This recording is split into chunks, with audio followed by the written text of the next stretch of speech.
Hello and welcome to the How Do You View You podcast with your host, Griffinstein. This is the show or the podcast about asking yourself the hard questions so that you understand kind of like what you're going through or why you're going through it. It's really a therapy session for yourself. And basically I'm just doing my therapy on camera with myself.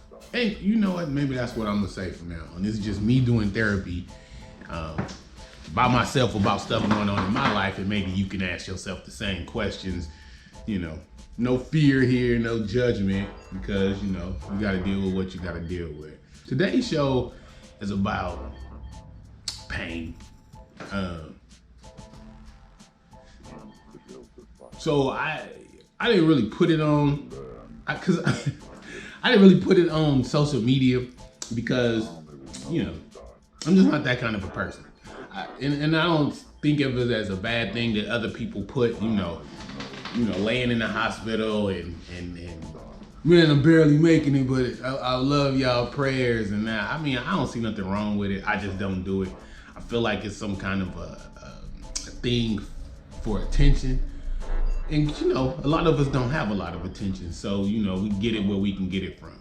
And if you have a condition or something that's pitiable, or you know, you really just want, and some people just really just want other people to think about them so that they can feel better. But anyway, I'm really off the point. But yeah, I told you about 2 shows back that I had, and I'll tell the story again just because I'm stupid. But 10 years ago, I got this double pack of chapstick that was peppermint. And when I say 10 years ago, I mean it, because I haven't even used the other one, but this is the one I found. I was going through these boxes. I'm in my garage. I was going through these boxes and I used it, and a pimple popped up within 2 days. Yeah. I mean, you use a petroleum-based thing that's been sitting for 10 years, and you know, I didn't think about it. It was minty. It was minty. So anyway, I got a pimple on my lip, squeezed the pimple, broke blood vessels and everything. Tried so many different ways to get it worked out, and it just didn't work out. It didn't get smaller, and I was tired of telling people, no, it's not a herpes. It's a granuloma epoxidra, and it sounds worse when you tell them what it really is. It's just really a venous lake where it's just blood that the skin holds it in, but as soon as you touch it, it pops it. Anyway, the point is, I went to the doctor on the 8th, which is my brother's birthday, and they took it out. He told me it was gonna be 4 stitches, and it was 11 stitches. And I don't know if you can see it, it's barely there now. And today is the 30th. So it's still some stuff in there. And sometimes I do find myself, you know, talking funny. Anyway, my point was, I didn't take anything. I didn't take nothing. I didn't take anything. I figured that the drugs that they numbed me up was enough. That was something I had to do. It was a choice, so I did it. But the other stuff was, I didn't. I just didn't take anything. I didn't take anything that they prescribed or anything. It was just go for it and let's see where it goes. And I guess what I'm saying is, it's twofold. Twofold is what I was trying to think about. It was like, you think about people and you say, oh man, like some people get cancer. I know of at least 4 people who got cancer and didn't tell anybody. Just didn't tell them. Didn't let them know, didn't let anybody know, and just, you know, toward the end everybody knew, but they just didn't let them know. They didn't even fight, they didn't do anything. And I tried, you know, you think of these things of how stuff is going, and you're like, well, how come they didn't fight? They got their family. Let me tell you something about pain that's day in, day out. That shit bring you down pretty quick.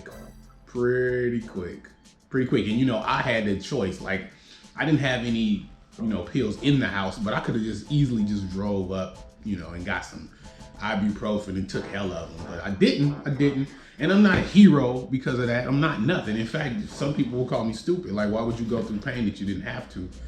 But it did bring me to another thought process in my thing. It's just like, I see why people just like, I'm just tired. I'm just tired. You can't really get a good sleep. And I'm gonna spare you the details that one of the first nights that I got the damn cut thing, I clipped it with my finger. I clipped it and it looked like a horror movie. It bled so much and I just didn't know what to do. And quite honestly, I just went upstairs. I mean, I was in the bed and then I just woke up and it was everywhere. And I went to the bathroom. I just dabbed it 2 times and it stopped bleeding. But the cleanup was what was traumatic actually. And I was telling people this, and I stopped telling people because people don't. Anyway, I'll put it this way: the smell of the blood and the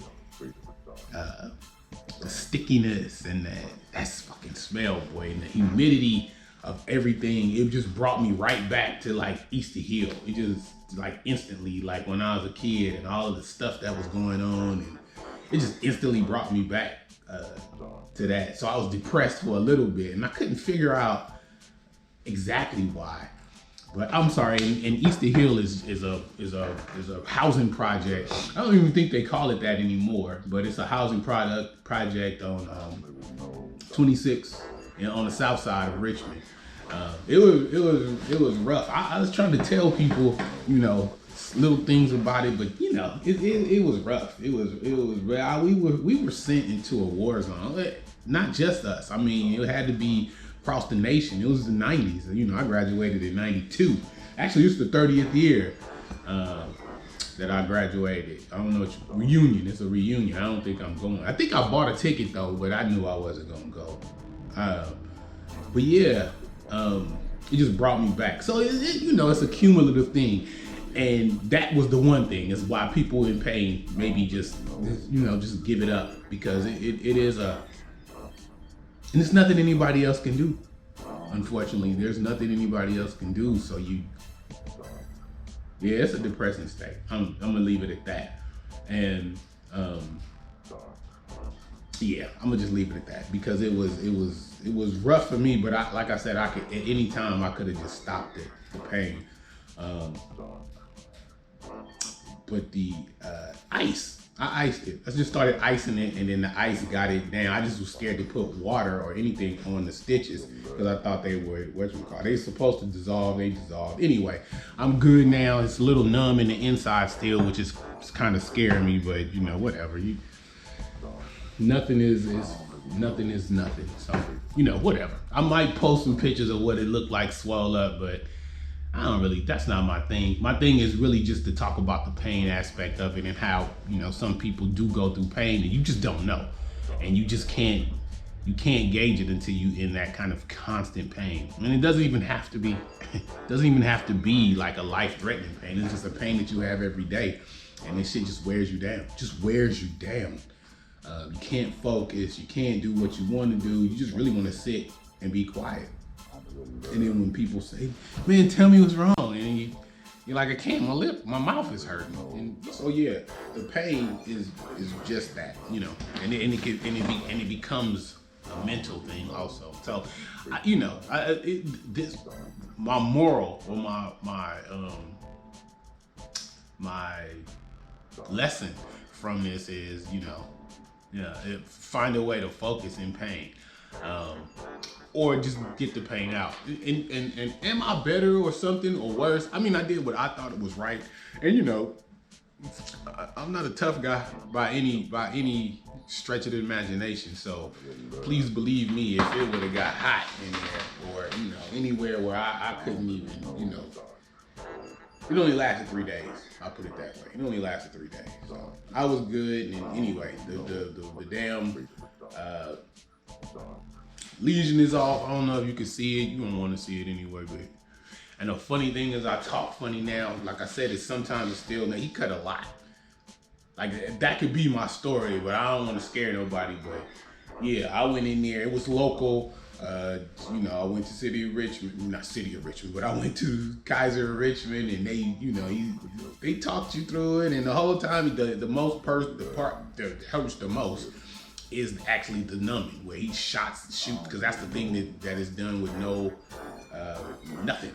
So yeah, he did that, and he started cutting and cutting and cutting, and then he said he didn't like the look of something. So he took a piece out, a couple pieces out, and he cut, and he just cut, and you know, because you can still talk. So I'm trying to not fucking panic, but you know, again, I'm smelling blood, and you know, these ideas and stuff is coming to me. But I said, is it the trauma of you cutting me that's making me, my whole body is getting numb? He said, well, you just have to breathe. And he was like, no, it's your mind. He said, you thinking about me cutting it. He said, because the body doesn't react to, you know, being hurt if you don't feel the pain. And you know, I don't really believe that. When he said it, you know, my mouth was numb, so I'm pretty sure my mouth went like, nigga, please. But in my mind, I don't believe that. I think if you're getting your finger cut, even if you don't feel it, I think your body goes into trauma. But I could be wrong. That's a feeling. That ain't a fact. But whatever. Anyway, so he said I didn't feel it anyway. They sent it for a biopsy, and I just got the biopsy back about a week ago. And again, that's another thing. I think is when they take something out, a growth or anything, they send it for the biopsy. So I think that was normal. But you know, I never had surgery. I never had stitches. So I was like, somebody tell me something. And I didn't want to go on the internet because, you know, people make it worse on the internet. So I didn't want to talk about it on the internet. Anyway, my point was, please don't overlook people in pain. Don't just think that they're giving up because they're in pain or they're tired. If they tell you they're tired, they're tired.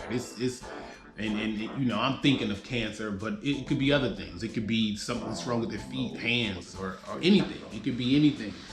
And again, some people, like me, I just go through the pain. Sometimes you can't go through the pain. That's all. Sometimes you can't go through the pain. Gospel is done.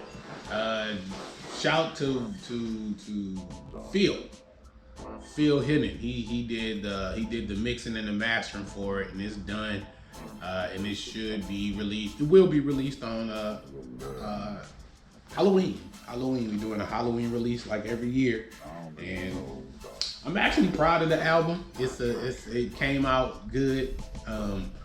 So it's something that's looking forward to. Also, the process video is done, shot by Strike 5, Jason, and KG Lenses. So that'll be dropping. I think it'll be dropping September. I'm trying to have a trailer put on here for the commercial, but hopefully I do. Hopefully you get to see it.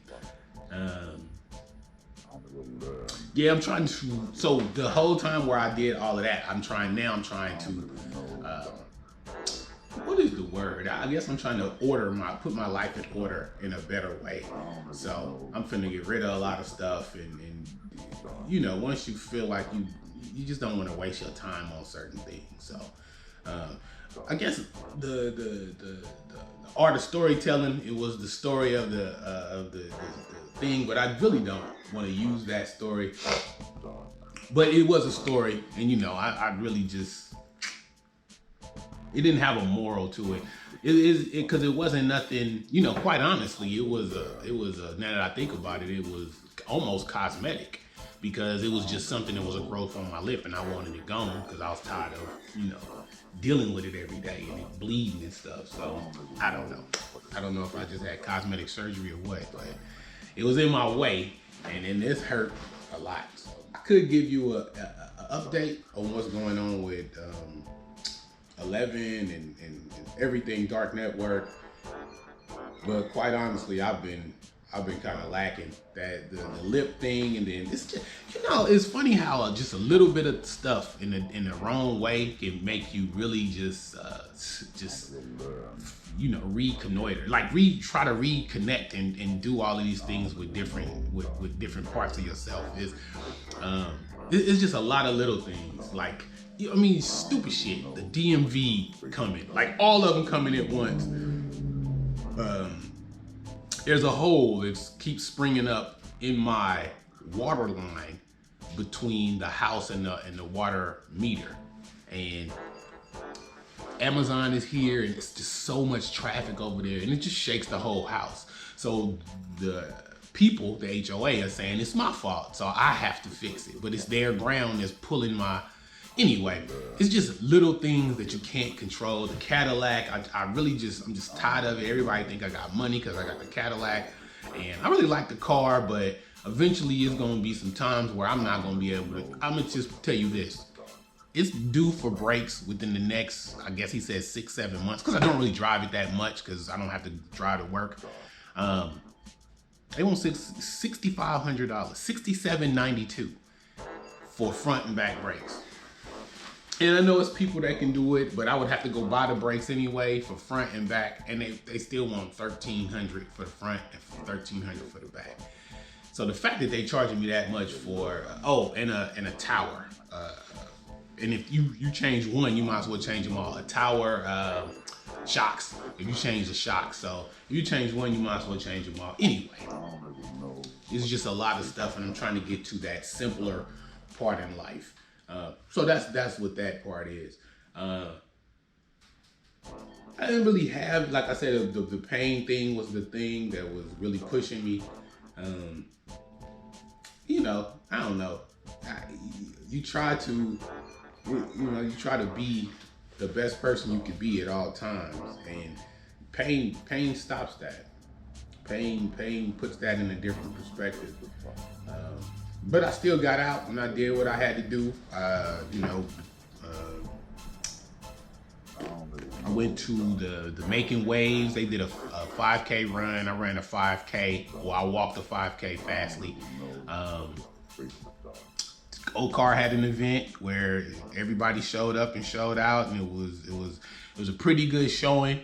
I think I don't know how to get people motivated about stuff that I'm motivated about, unless they're already motivated about it. So, backpack giveaways and stuff like that, I know it's a good thing in thought, but there's enough of them where I've seen where families have 3 or 4 backpacks, and I don't know. I was just thinking of another way to help, if I can.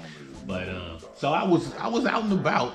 It was just I had to cover my mouth, or the stitches would pull and start bleeding again, because I didn't know I was as animated as I was when I talk. So when I talk, I'm all over the place and yippity yappity and dippy doo-doos, and yeah, I just had to watch that. And now sometimes, because my lip is kind of numb still on some places, I hold my lip close to so it looked like I'm snarling when I'm talking. I'm like, yeah, and I told her, and I was like, man, that's becoming a habit. But I don't know. You do rapping, you talk, and you if I'm saying anything, even if it's good, it'd be like, yeah, I love you. Didn't I tell you I love you? It still look bad, no matter if you say it good or bad. And I ain't paying attention to it like that, but it's still tight in there. When I do stuff, I can still feel it. So they said 6 weeks. So anyway, updates. There's not really any updates other than what I'm working on. I'm trying to start a couple things that I don't want to talk about until I get them tangible in my hands. Then I'll start putting them out. But yeah, I was just on another note. I'll say this. That's 20 minutes. I was thinking about how people really are in their lives. This is the question that keeps coming to me is, how do you, which we've already talked about, is how do you deal with people that want to let's put it in terms of racing, that want to race with you, that want to run this race or this marathon with you, but they don't train. So I'm learning things, I'm doing this, also, let me say, I'm taking my pilot's license for the unmanned aircraft. I didn't know it was, it's deep. But I'm gonna try to get it before, I'm going to get it before October. Cause I promised myself I'm gonna buy this new Mavic 3 Pro, mini Mavic 3 Pro, so it has the active track now. So now I could just throw it in the air, not throw it in the air, but launch it, put in the controller, it has, the picture is in the controller, so I can just draw a box around myself, and then, kind of you could do what you gotta do. So I can shoot my own videos on the drone. I think it's 4K up to 60 to 60, and then 1080 up to 1440 up to 120. So you can have 120. You can have very good slow motion, and with this little mini. And I was just thinking about all the stuff you can do with this pilot license, because nobody's really gonna have it. I mean, it's not expensive. The test is $85, and the book that I saw it's from 2016. It was $16, and I'm taking a course though. So I'm taking a course, and the dude only charged $125. It's Pilot Institute. So far so good. I got 100 on the first pre-test. He drills it into you pretty good, all of the precepts that you need, and it's a lot of stuff, a lot of definitions you may have to rethink, like the whole stall thing, where it's not, when the airplane stalls, it has nothing to do with the engine. Nothing to do with the engine. It has to do with the angle of attack, or critical angle of attack, where you certain, I ain't gonna go into it, but basically on a wing, the wing goes over and the wing goes under. It goes faster here and slower here. So, or is that the opposite? It goes slower here and faster here. When you get a attack higher than that, it can't go. It can't do this. So you have no lift, which means you go up and then you just drop down. Now, I don't know if you could pull out of a lift, because that sounds like more critical attack on top of critical attack. It's a certain speed that you stall at. And if you hit that speed, you don't have any more lift, which means you don't have any more go. So, and you have to know that to pass there's a lot of stuff you have to know. Anyway, I got away from myself, but yeah, it's just certain things you try to focus on when the time comes, and that's what the point was. It was other stuff that I have to do that I want to do, and I don't think I want a position as a drone pilot, but federally you have to have one. You have to have a license if you do an unmanned drone up to a certain weight, but you have to register them all. It's drones ain't as easy as it used to be. And I heard they're giving, because you have these transport, I don't know if they transponders or RFIDs inside of these. So every time you go up, they know you're going up. So I don't even fly mines as much. But once I get the license, once they can tax me for being in the air, then I'm okay. The only problem is you have to surrender your license or pilot license to an FAA person. But some people know that you can't fly certain places, or they think they know, and then they want you to prove that you have a license, and you don't have to. But if you know how the world is, they'll detain you, citizen arrest you until the police come, and then the police, anyway. But you gotta live, all right? You gotta live. Anyway, I was gonna go into something deeper, but just people want to run this marathon with you, but they don't train. So, and you training every day to learn more and do more, and then you feel bad for leaving them. But it's the work that they didn't do that's putting them in this position, not you. But they'll blame you, and they'll drag their feet, and they have so many excuses, and you just got to keep going. I mean, it's funny how everybody posts these very good memes and all of these Jay-Z said, and but they ain't really listening. because that shit is hard. I mean, we grew up in a time where, you know, you could wake up in the morning and the dude that, you know, that you saw that night before is gone.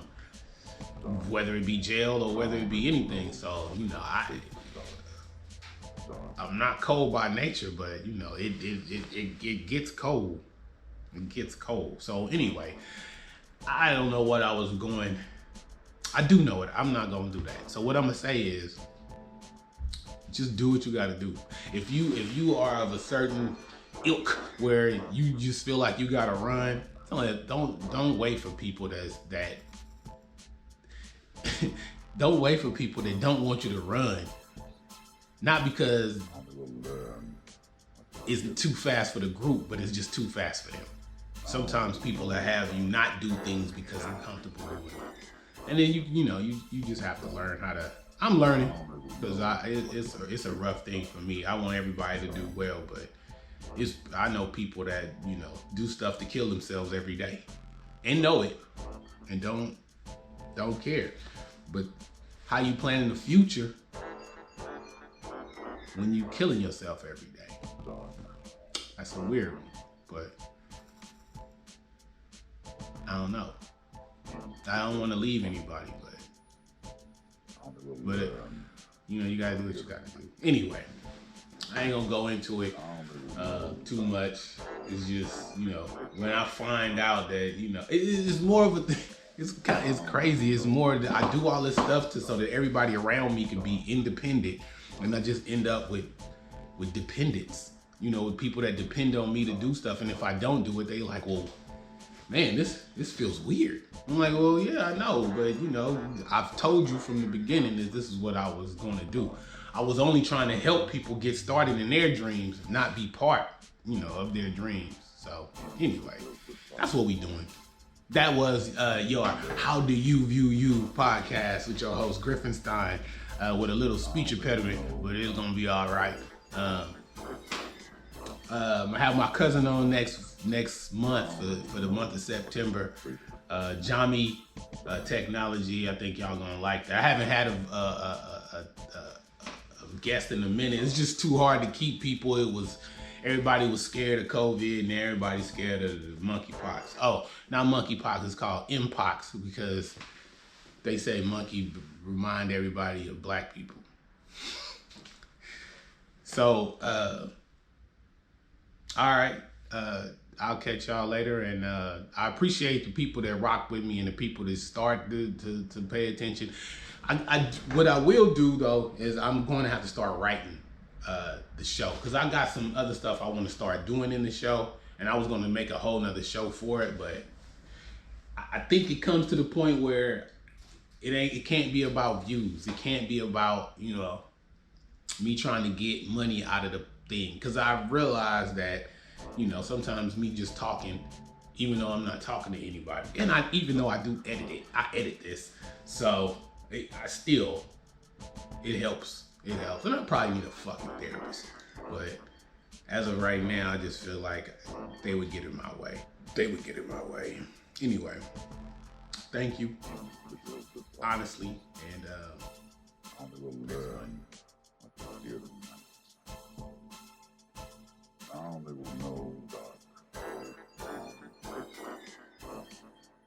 This W. Do you think I'm gonna be intimidated by a thug? They say I'm heartless, but I'm not though. Don't have to prove it, keep it music. Southside, birth the psycho. A public threat like a sideshow. So gather round, enjoy the sound while the rubber and the pipe smoke. You're having problems with the process. Get in line with the process. Hope you hear it clearly, all up in your ear like abracadabra. Smoke now disappear.